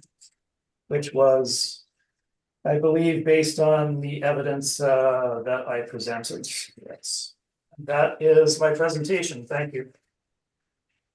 Thank you, Mr. Spear. Questions, Mr. Rahan, please. Yeah, I got a few. I'll be doing the questions for this one. So Thank just to you, be Mr. clear, Rogers. yeah, I'm ready to go. On page 3. Okay, just to be clear, are we valuing this as a leasehold estate or are we valuing it as like fee simple? What I'm pointing out is that it is a leasehold estate. What we're valuing it as is, for market assessment purposes, is what would it produce as far as income, and then what are the complications with regard to capitalizing that revenue stream. Okay, so like if someone was buying it, they'd be buying it from the city of Winnipeg, right? They wouldn't be buying it from the party that's appealing because they're responsible for the property taxes. Is that correct? If they were Buying the property. So you would be buying it with the lessee in place, so the co-op would come along with it under the terms and agreements that they have in place. They're legally binding. In terms of your cap rate, because that's what this one is about, on page 19, you've got this book from the States that you've quoted, Richard Poulton. Do you know if he included government subsidies in his calculations when he reached his conclusions for developing a market cap rate for these social/affordable housing properties? Well, I guess to start with, we're not discussing government subsidies in what I've presented here. I don't really want to speculate as to what he included, as I don't have the book before me. What we're looking at is the basics of the theory as to how these properties should be evaluated for assessment purposes. Okay, so just for the book, because I mean, it seems like that's what you're using to bring up the cap rate. Do you know if they're being sold as social properties, or they're social properties being sold to be run on a highest and best use for-profit basis? Well, so let's be clear. And so you've explained things in one way. I'm going to correct that. I'm not using this book and the theory as done by an expert in the field to bring up the cap rate. I'm looking at the evidence and the theory, the appropriate theory that's out there in the marketplace as to how these properties should be evaluated. So I'm not bringing it up and adjusting it to where it should be to start with. With regard to sale of these properties in the marketplace, well, as already explained, there's exceptionally few transactions of the properties in the marketplace to look at in the first place. So he's not saying these are the transactions that have happened and the resultant cap rates. He's saying this is the theory of how these properties should be evaluated for assessment purposes. Okay. And then for the 70 units, the value you're proposing is only 88,590 per unit. Like, just looking at them, if they were like a condo, does that seem low to you at all? Subject property isn't a condo. It's not owned as or divided as a condo, and it's not appropriate to compare it to a condo essentially. Also, the valuation methodology that is used in valuing multifamily properties is the income approach. So we're not looking at what the direct sales comparison approach tells you with regard to other properties in the marketplace. We're looking at the income approach to value as the city does, and we really only differ in this case with $6,000 or $2,000 apart on $6,000 rather on NOI, on ultimately on the cap rate. So we've used the appropriate methodology is what I would say. All right, those are our questions. Thanks. Thank you very much, Mr. Barakas. Mr. Carlin, questions at this point? None from me, thank you. Thank you very much. Ms. Knight? I just have a question in regards to the city used 34 1-bedrooms, 36 2, but you're saying the actual suites are 41 bedrooms and 32 bedrooms? That's correct, and it always has been. So why would the city have the different number? You would have to ask the city. Can the city answer that question? We'd have to review what we have on file and change it if we were wrong. Yeah. All right, thank you. Well, might be a good idea to do that in this Yeah, it instance. might be, yeah. I think it might require a look. Mm-hmm. Thank you for your questions, Ms. Knight. And I have no questions at this point. Thank you. Any summary at this point, Mr. Rahan or Mr. Barakas? No, thank you, Mr. Chair. Thank you. No, Mr. thank you, Smith, Mr. any Chair. questions? Thank you. Or, sorry, summation, sorry. I want to make that mistake. All right, so we are moving on to 114 Yale Avenue East. So Mr. Rahan, would you like to walk through the valuation you have on this property, please? Thank you, Mr. Chair. So the file number for this is 244402. Roll number is 0900542000. The address is 114 Yale Avenue East. This is also a seniors home for nonprofit. The assessment is at $6,889,000. It is classification is 4-0. Liability is school tax exempt.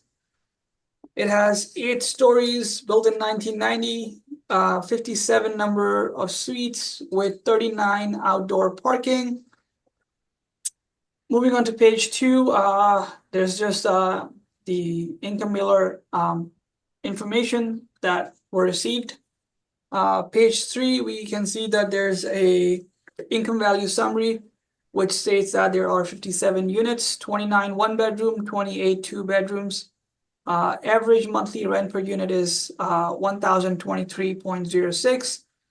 So the gross potential rent comes up to 699,773 with a vacancy rate of 2.6% and the expense ratio of 49.46%. The net operating income comes up to 344,470.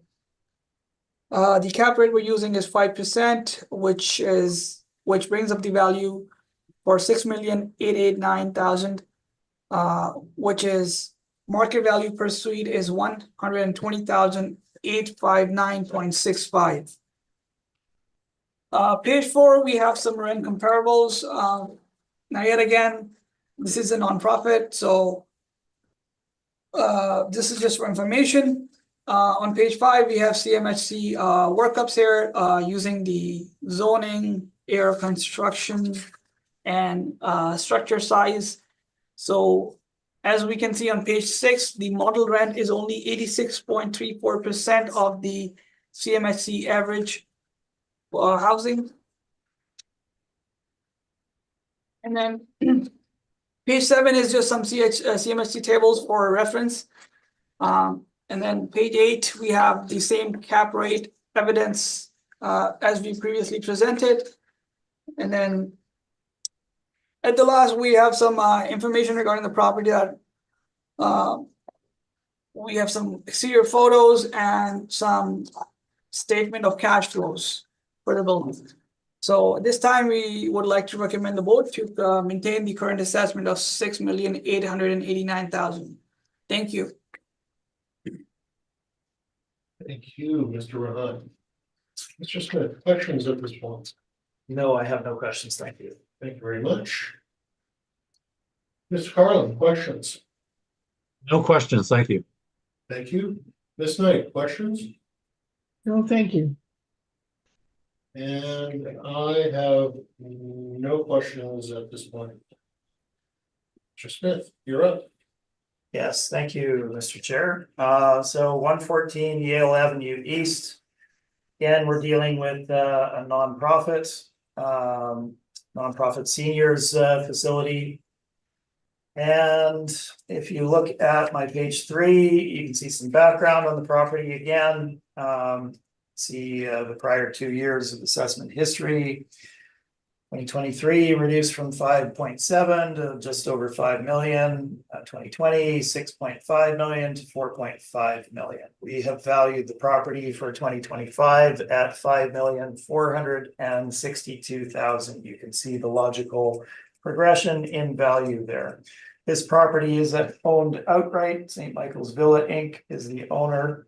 They are a religious entity that has developed nonprofit seniors housing, originally strictly for their members of their church, but that changed quite some time ago, and now it's a facility for all low-income seniors in the city.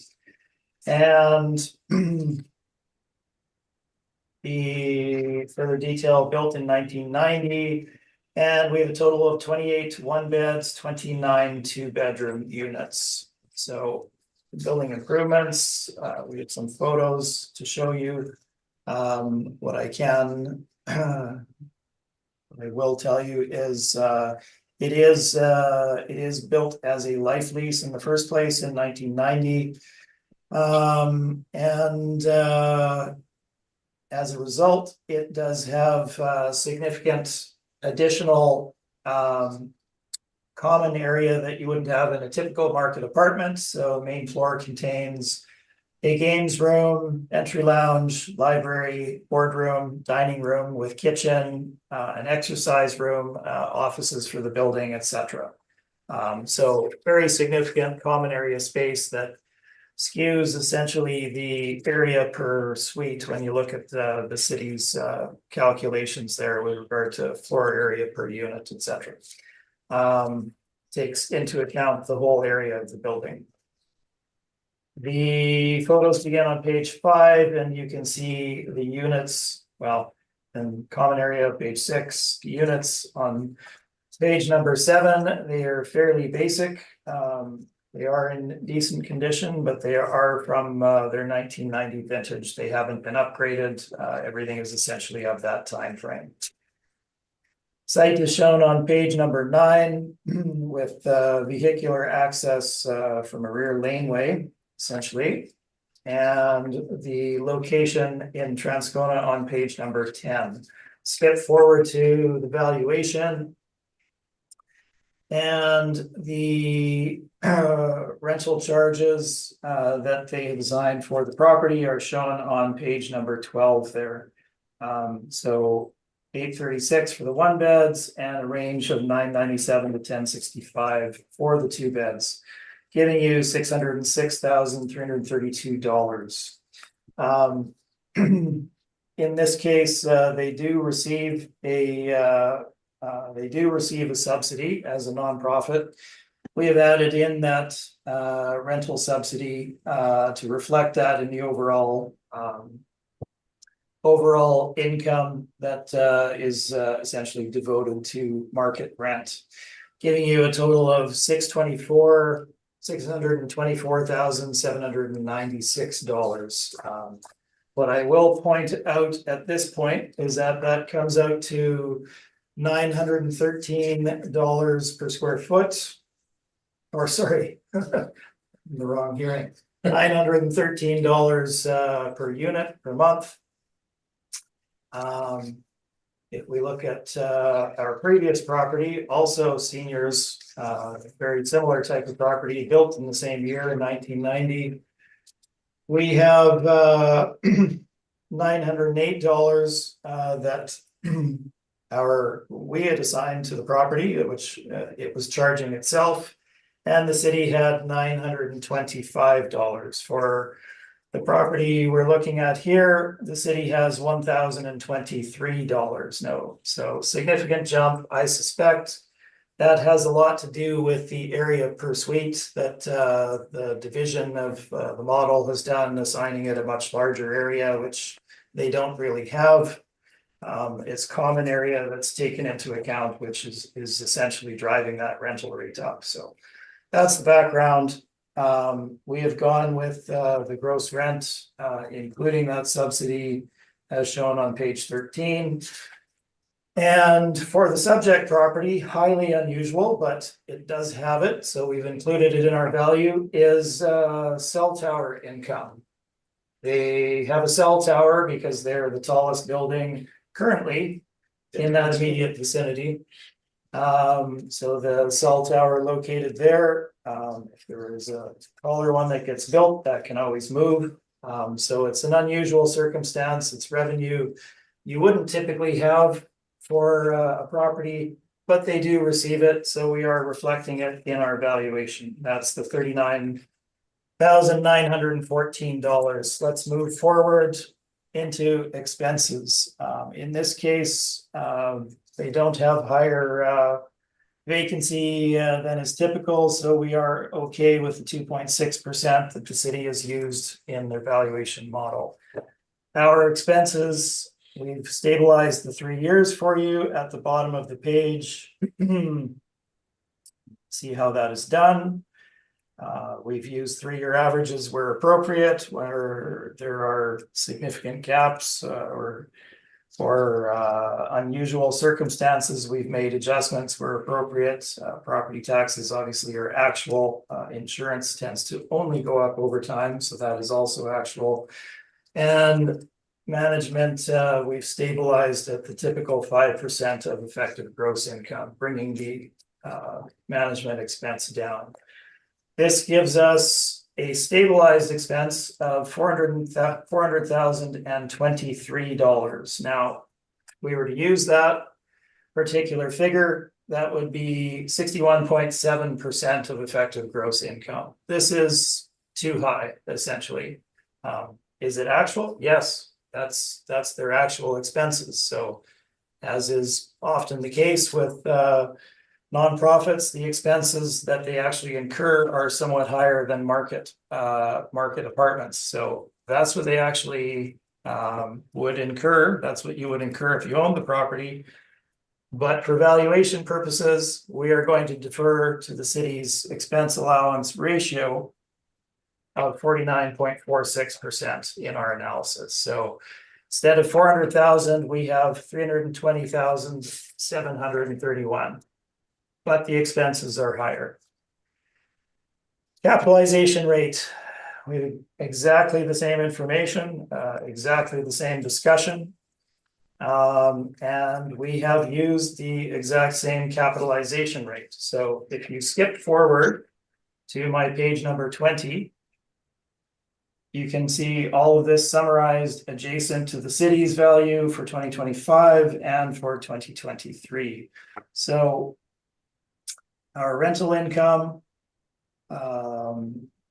with the 2.6 vacancy, plus the cell tower revenue, gives you the 648,000 effective gross income, deducting the expense allowance of 320,731, not the actual stabilized, but which is 400,000, but the expense allowance 49.46 gives us a net operating income of 327,734. Now, capped at 6% gives us the final value of 5,462,000. Now, what should we look at here? Well, again, the revenue per month per suite, $913, virtually the same as produced from the prior property, and much closer to what the city had estimated for it, built in the same year, in the same area, essentially.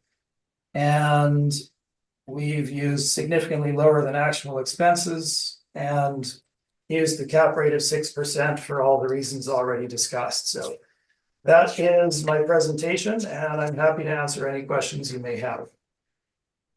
Thank you. Mr. Assessor, I'm not sure which one would like to ask questions. If you have questions, this is a good moment. Yes, Mr. Chair, I would like to have a few questions to the applicant, please.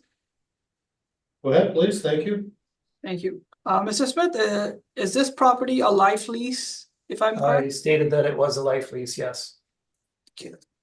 And so I saw on your workup that you were using actual rental income.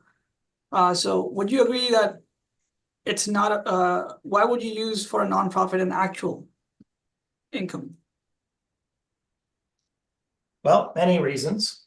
So you have the rental charges that they have in place. To that, we've also added the subsidy that they receive in order to operate on a break-even basis. And when I compare this property, which is very similar in terms of location, in terms of number of units, in terms of division of units, in terms of build out, in terms of year built, to the sister property we were just looking at, the rental rate is essentially the same. So I feel it's a very accurate depiction of what market rent for the property would be. Thank you. And then another question that I would like to ask is, is there an entrance fee or a deposit to get admission to the property? So as we all know, there's always entrance fees for life lease properties. That's how they run. Yes, there is. Did we want to get into the extensive life lease discussion at this point? I can eat up an hour or two if we want. Don't think we need to, Okay. Mr. Smith, but Mr. Assessor, are you happy with that notion? Yeah. Yeah, that's fine. Yeah.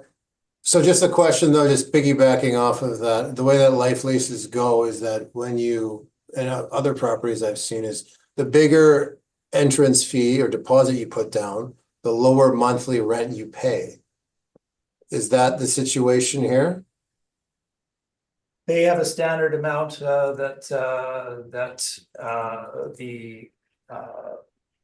the deposit is. We're not talking about market type of life leases where you have wealthy individuals, buying a life lease. You have a nonprofit, low income provider here that's looking to provide accommodation for low income residents. So it's really not the same apples to apples comparison.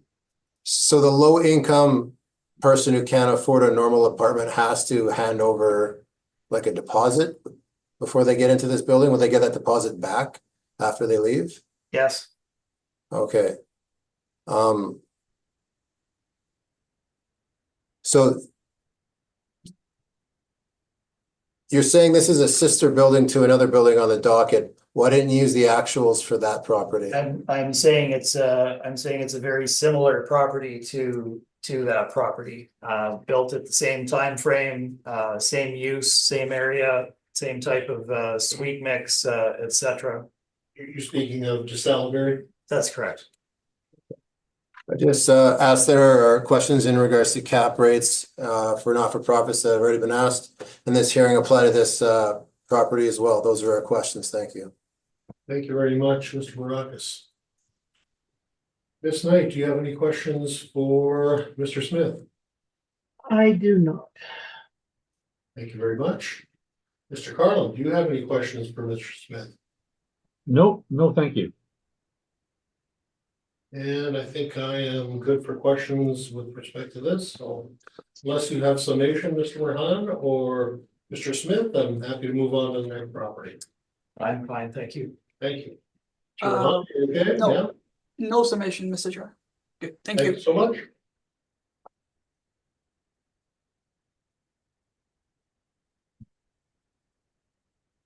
I believe this brings us to the last property on the docket. This being 1395 Molson Street. Mr. Rahan, would you like to walk us through your presentation at this point? Thank you, Mr. Chair. So this property file number is 243806. The roll number for this is 0400-726-3655. The address is 1395 Molson Street. The current assessment for 2025 for the property is at $5,850,000. The classification is 20, and liability is taxable. So it has 3 stories, built in 2004, 32 number of suites with 32 indoor parking spot and 16 outdoor parking spots. Moving on to page 2, we have that income mailer information. The response has been received every time, so which is in compliance. Page 3, we can see that there's 2 1-bedrooms and 30 of 2-bedroom units on the property. Average monthly rent per unit comes up to $1,358.66. So the gross potential rent is $521,725 with a vacancy of 2.6% and expense rate of 42.44%. The NOI is $292,497. Using the cap rate of 5%, the estimated market value for the property is at $5,850,000. So the market value per suite is $182,812.50. Page 4, just for reference, there is some rent comparables. Now, this is a seniors life lease apartment, so I am not gonna be using those. I'm not gonna put much weightage on those rent comparables.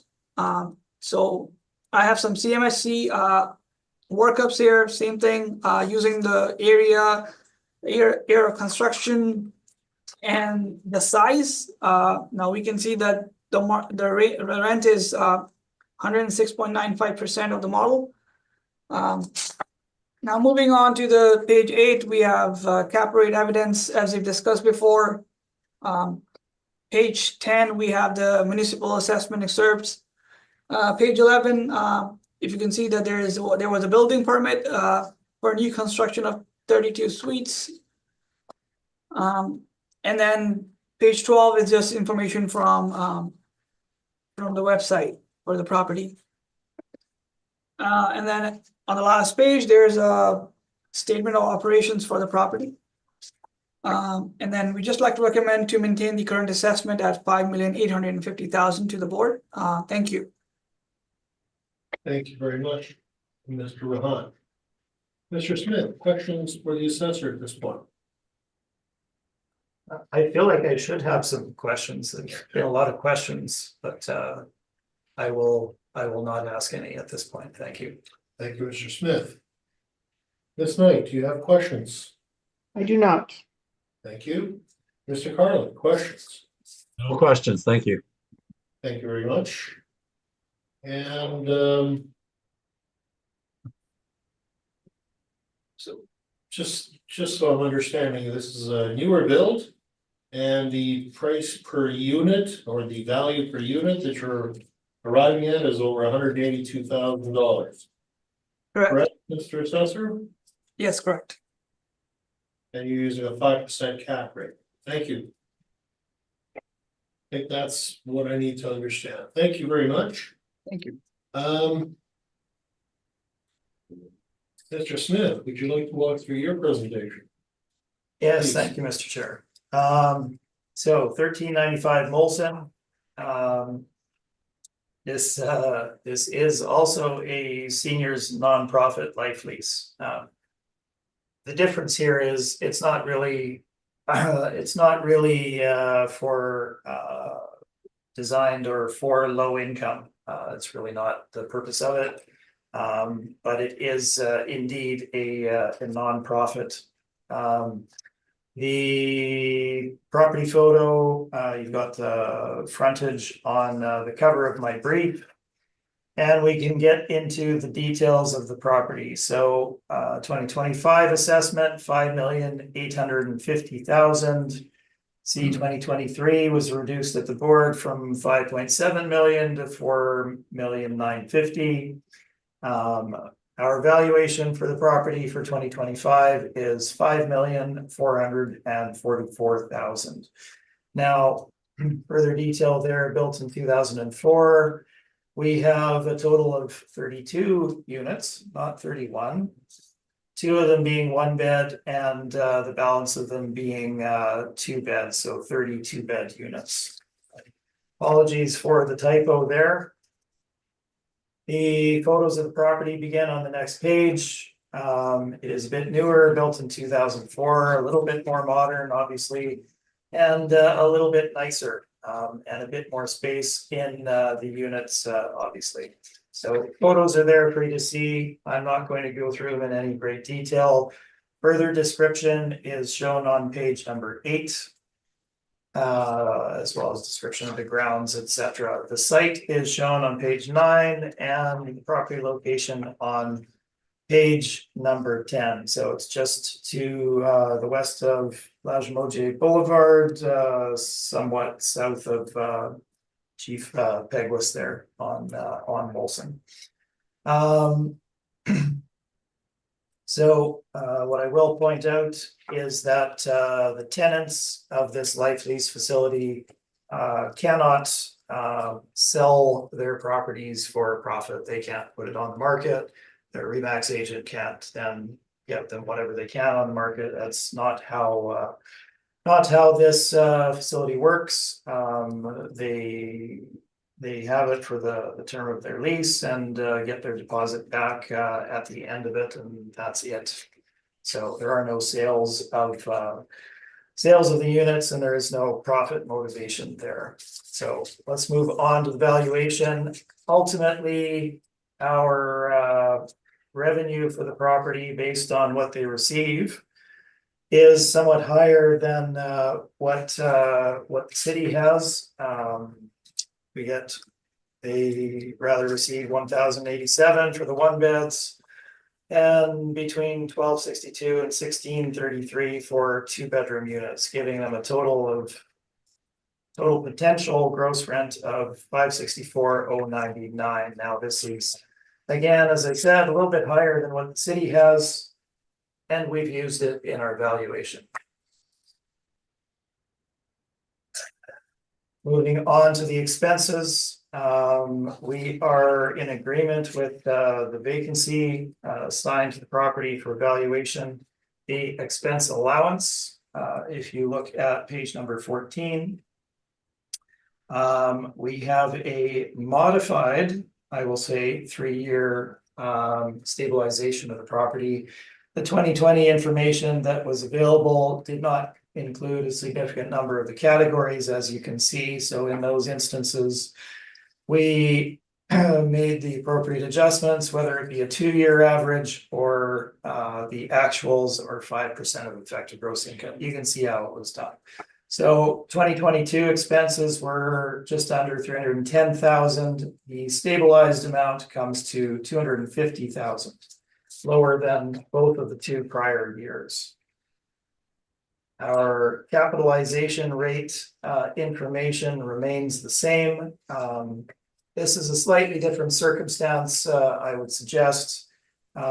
We don't have, well, it is a life lease, and these residents obviously have the right to remain in place under the terms of their lease with the organization on a go-forward basis.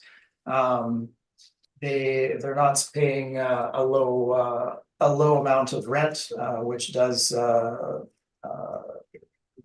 put them more in line with what a market apartment of this sort would be. So there is not that particular wrinkle. However, there is the wrinkle of it being a life lease. So if you were to acquire this property, not that you can or would, but in theory, if you were to look at purchase of this property from the entity that owns it, you still have, how many is it? 32 lessees in place with leases that extend for the term of their life, essentially. So while there may be adjustments in there, those are the units you have. Those are the tenants that you have on a go forward basis. So you can't make you can't purchase the property and go about making dramatic changes to it in any sense. They're legally bound and would remain in place under their terms on a go forward basis. So that is different from a standard market apartment. And again, it's not doesn't have the same degree of issues that purchasing a standard or a more normal low income nonprofit property would have, but there is that wrinkle to it as well. So we obviously looked at the market stats, the market data, and we have used a cap rate in the middle of the range at 5.5%. And again, range being a low end of 5 up to 5.75, 6%. We've used 5.5%, well supported by the brokerages as well as our market evidence. So using 5.5% with our NOI gives us a final value of $5,444,000. Again, I'll point out that the actual expenses for the property are about $60,000 greater than what we have used in our stabilization of the expenses. So that is my presentation, and I'm happy to answer any questions. Thank you. Thank you, Mr. Smith. Mr. Rahan, any questions for Mr. Smith at this time? No, Mr. Chair, no questions. Thank you very much. Ms. Knight, questions for Mr. Smith? No, sir. Thank you. Mr. Carlin, questions for Mr. Smith? No questions. Thank you. Thank you very much. Now, Mr. Smith, I do have just 1 or 2 questions regarding this particular building. This has a few more amenities than what we've already seen in some of these other properties, I'm guessing. Is that a fair statement to make? Yes, yes, a little bit. The units are, well, they're newer, built in 2004. They are slightly larger, slightly better appointed. And in this case, I believe, bear with me, they do have indoor parking available. Is there other common spaces that are available to the tenants in this particular building? There is indeed, yes. Fair enough. Thank you. Those are my questions. Thank you.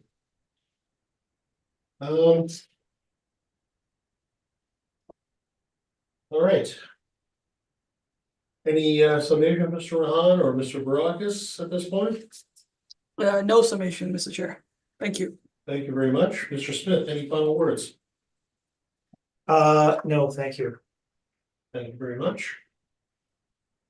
Gentlemen, thank you all for attending tonight's hearing. I believe this closes out the hearing. Just.